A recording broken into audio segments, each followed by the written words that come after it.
heart attack. Fast, fatal, heart impact. Past painful scars, in fact, I blast tasteful bars and pass. I back up my actions, fact, don't ask, grab reactions, jacked, attack with every word, then act with class as they hear me snap. I got nothing to lose, cause I fought and felt the bruise. Now I'm not the one confused, call the shots and they produce. I ain't lost, I'm finally loose. Pick a new submerged juice. I need the views to boost me to a new abuse of being used. Everybody wants a piece now, y'all can rest in peace now. You're dead to me, so peace out. Remember you're discreet now. Get ready for defeat now.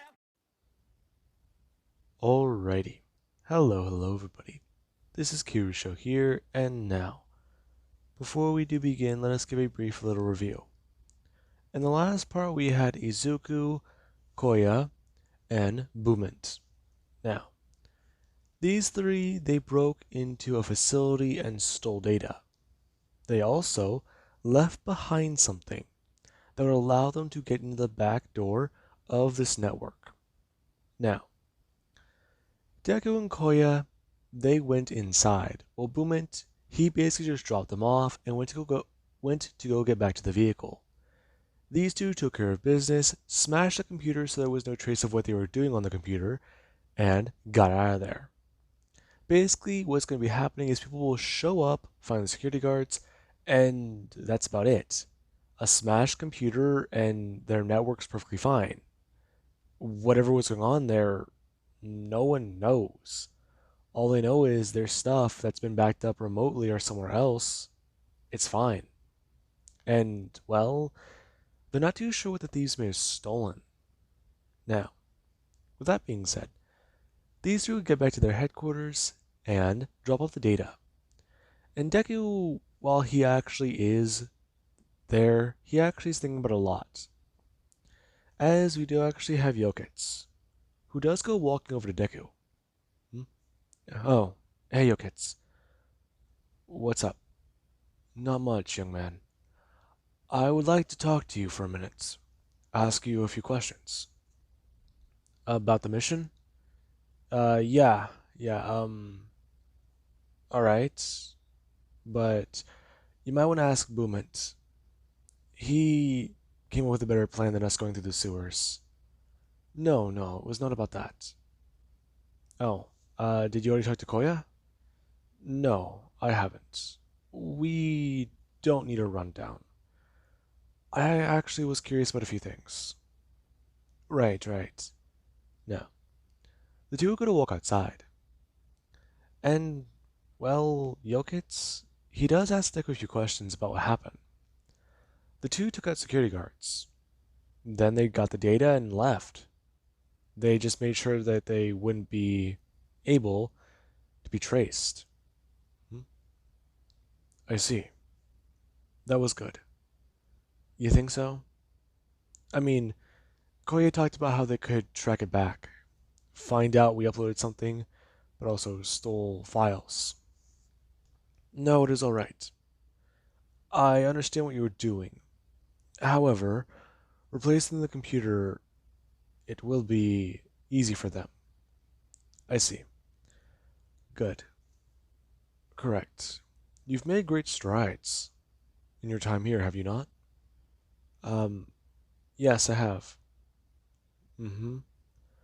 And how do you feel about how things have changed?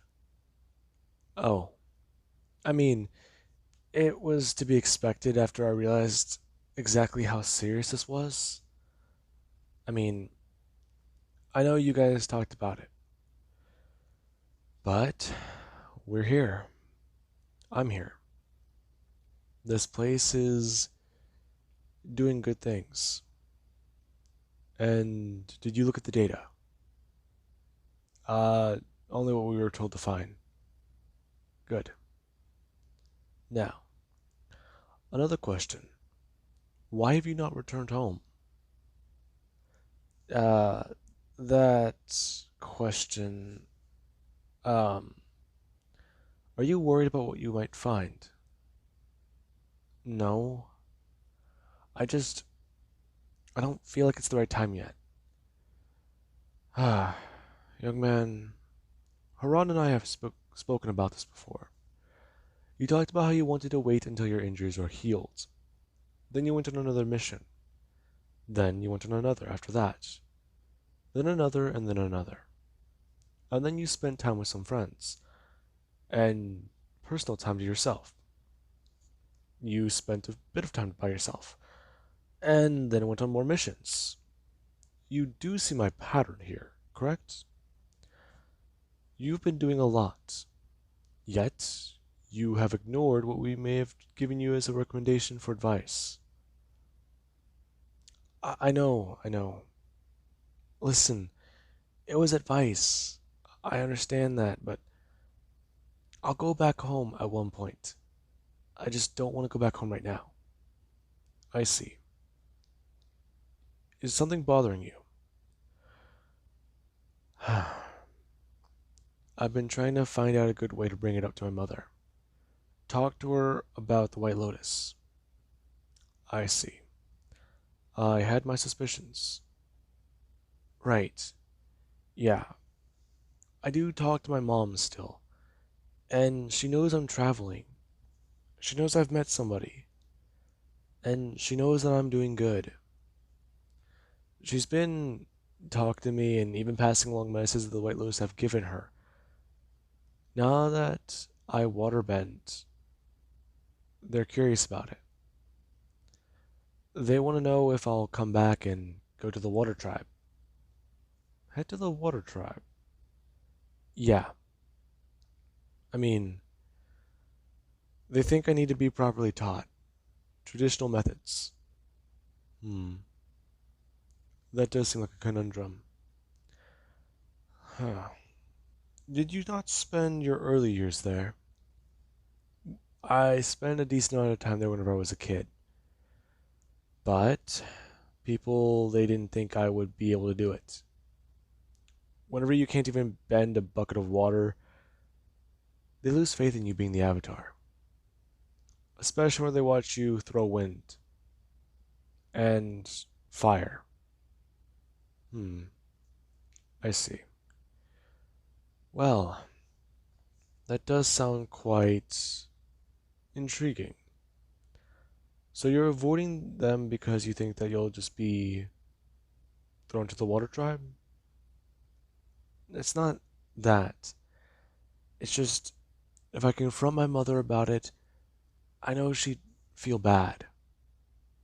Plus, the thought about it, it just, there's a lot of things there. They're good, there are some good, and a lot of it is bad. If I talk to my mother about it, I don't know if I'll lose my temper or not. And she was good to me growing up, but she just, she made some wrong choices, I feel. Hmm, I see. Young man, there is no handbook for being a parent. I know that. We do all just try our best. Many people need to understand that. Okay?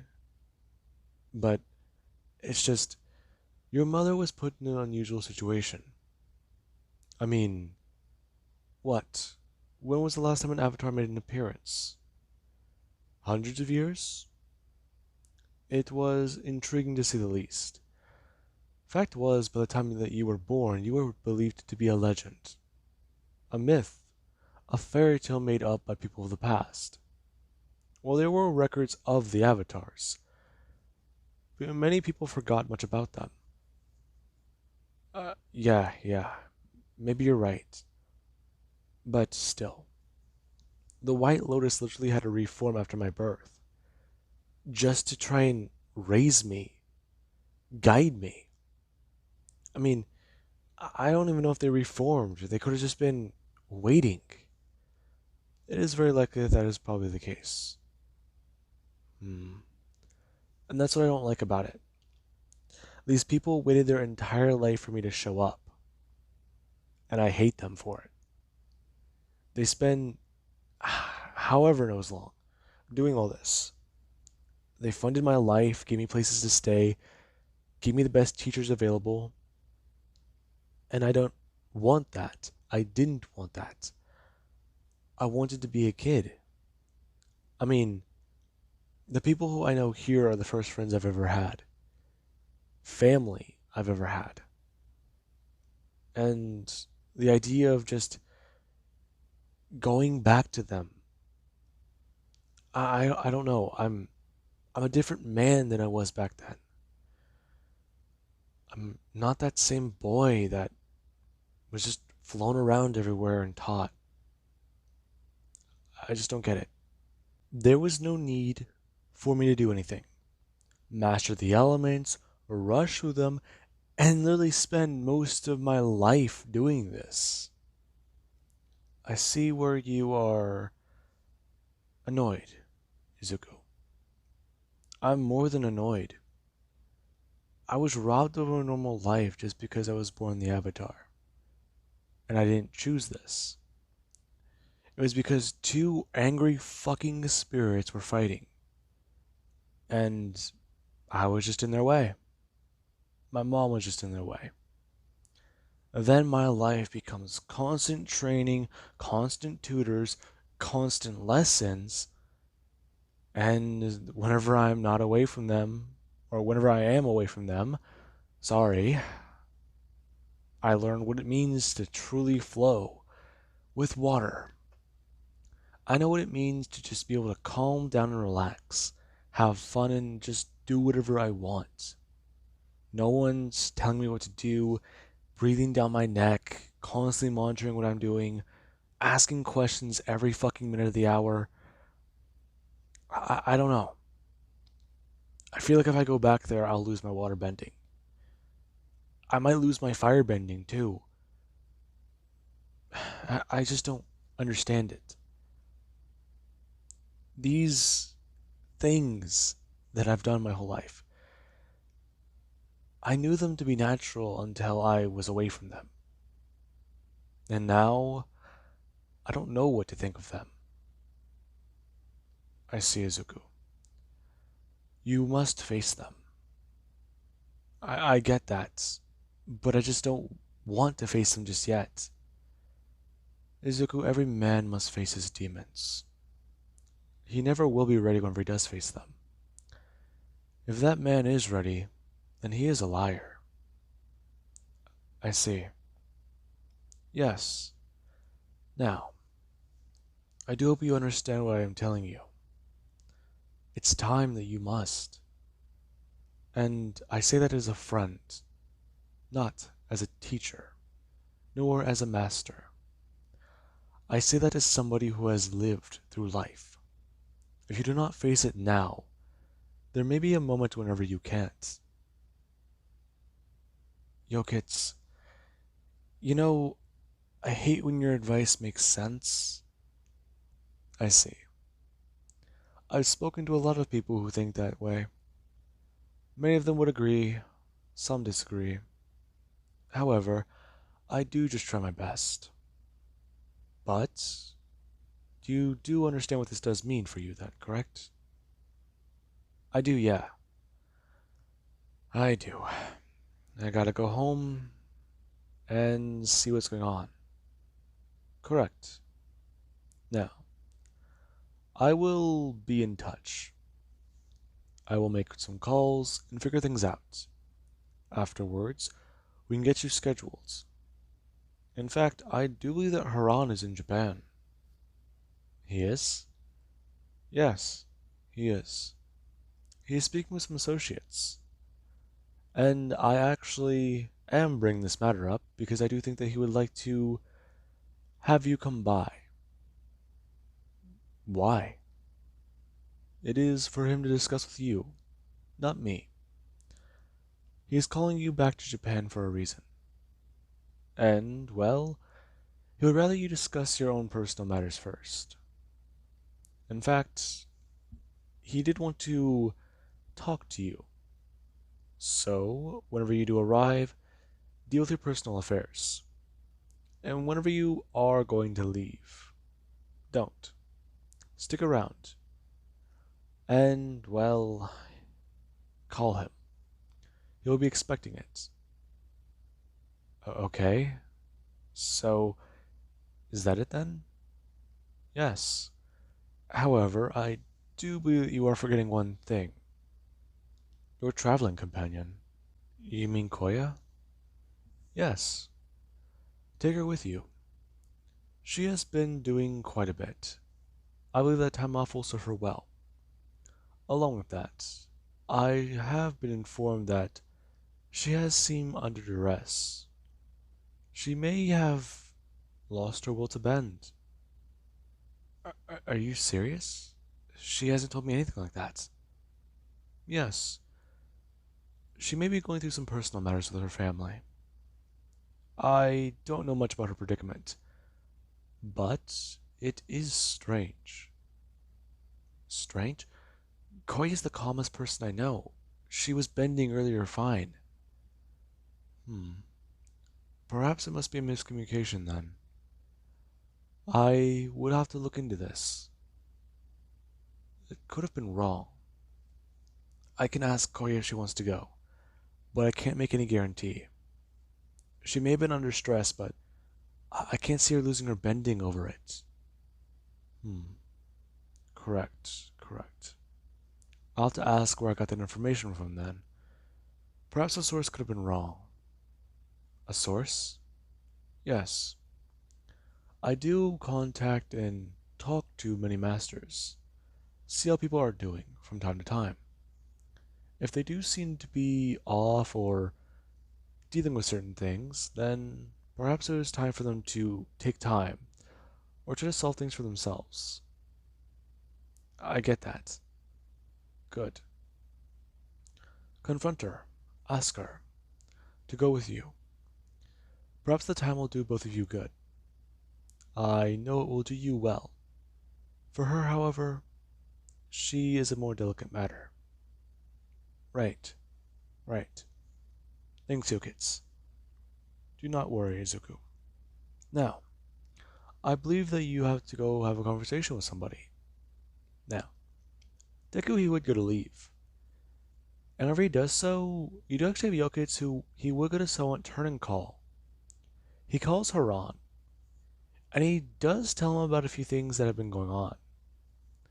He tells Haran a lot about what he does know, and even telling him about the data they got from the lab.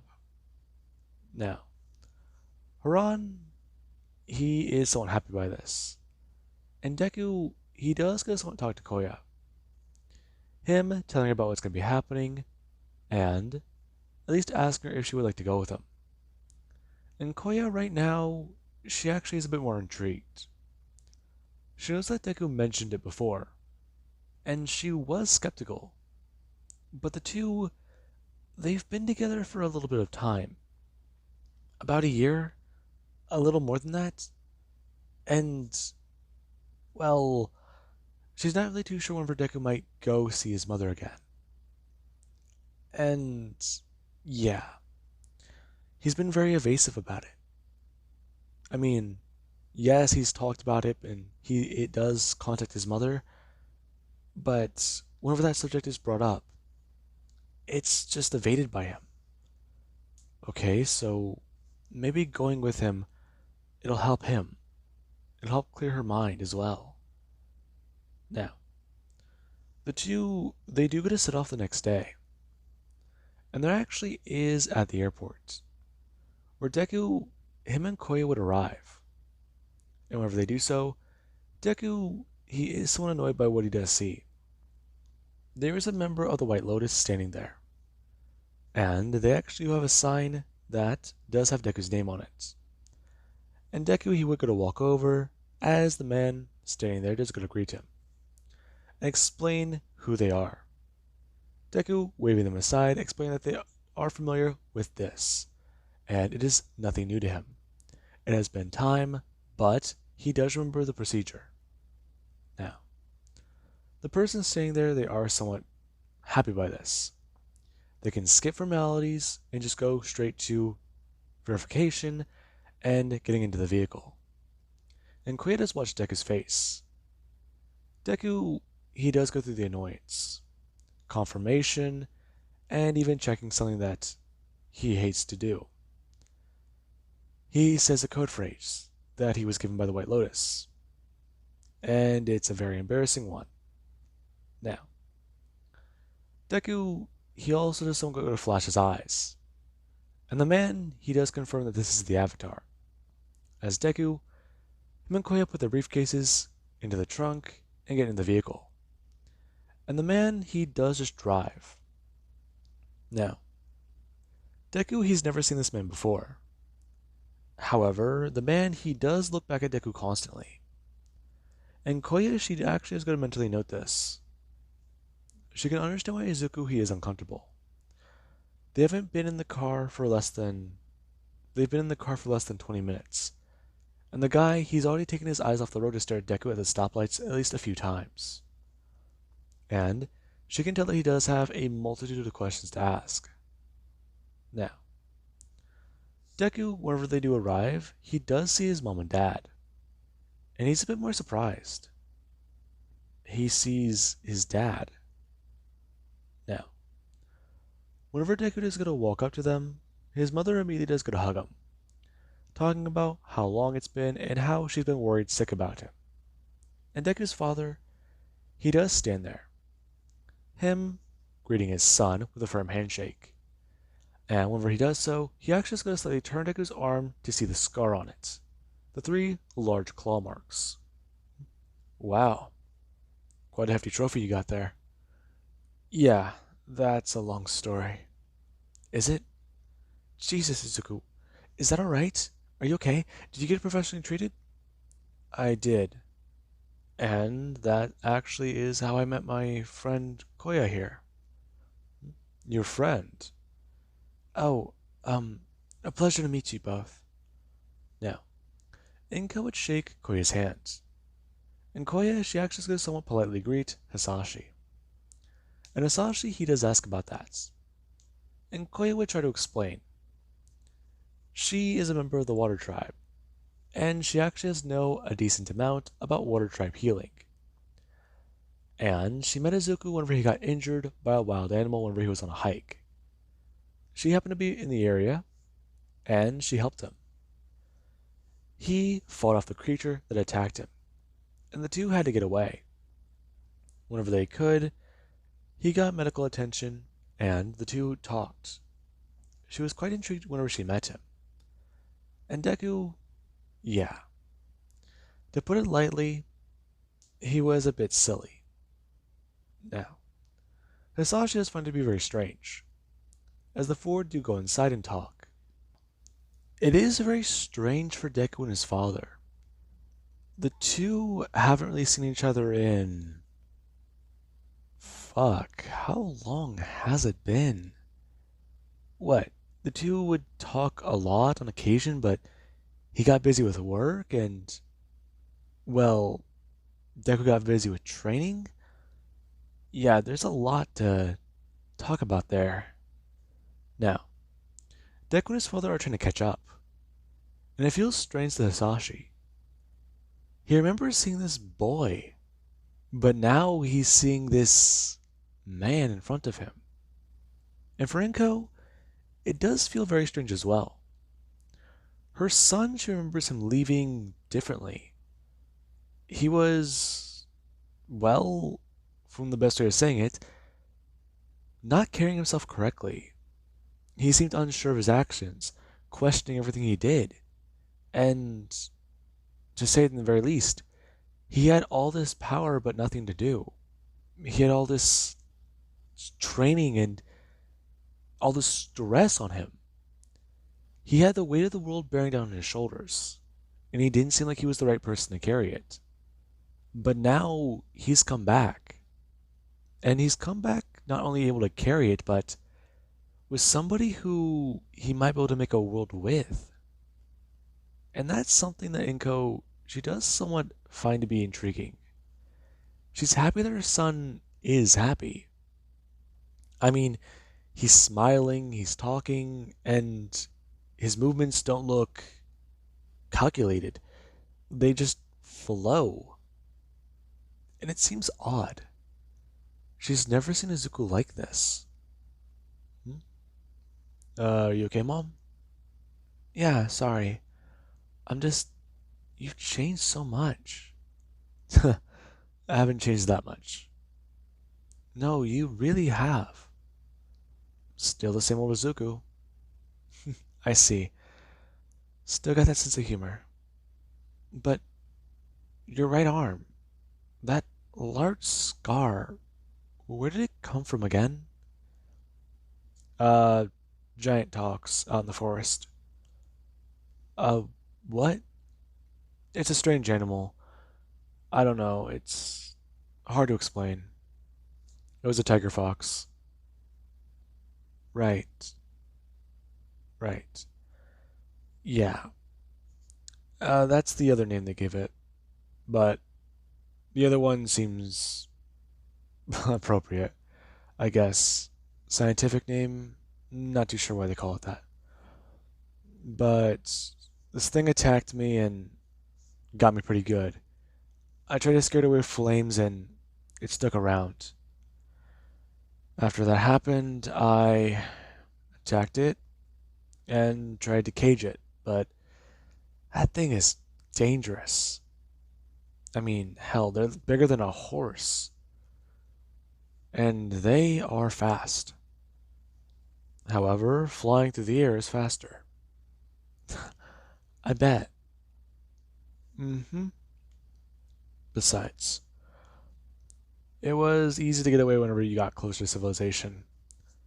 Give up the chase. Right. And you, Koya, you said Izuku came to the hospital? No, I met him on the path. He was bloody and I helped. I did have some water on me that I was planning to use on my hike, but I helped him out. Close up the wounds and they were able to scab over. Yeah, it was pretty good, but I knew I had to actually go to a hospital and she helped me get there. It was kind of funny. She kept trying to ask me questions the whole way because she thought I was delirious. But I just thought she was cute. Real funny, Izuku. Oh, come on. You can't say seeing a tall, handsome stranger. It wasn't intriguing. No, I remember the mystery man of the forest. That's how I see it. Really?